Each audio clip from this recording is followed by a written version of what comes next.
పూరా లోకల్.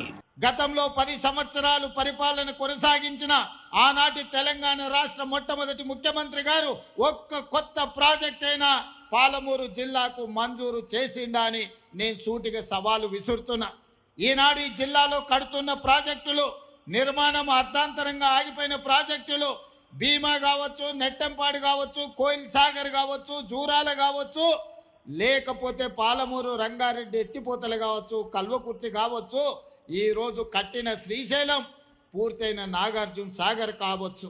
ఏ ఒక్క ప్రాజెక్ట్ అయినా కల్వకుంట్ల చంద్రశేఖరరావు గారు ముఖ్యమంత్రిగా ఉన్నప్పుడు ఈ జిల్లాకు మంజూరు చేసిండా? మీరు ఒక్కసారి ఆలోచన చేయండి. ఈనాడు నేను సూటిగా ఆనాటి ముఖ్యమంత్రి నేను సవాల్ చేయదలుచుకున్నా.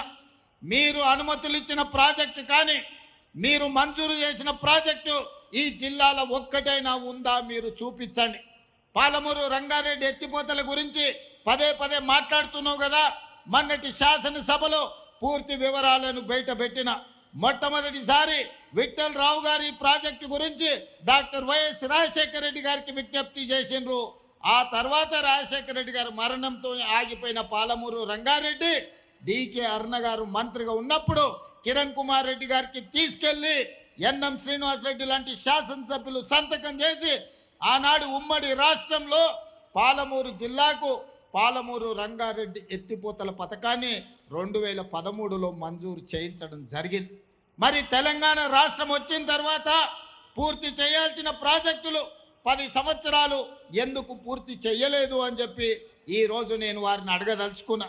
ఈ రోజు మా గురించి మాట్లాడుతున్నావు కదా.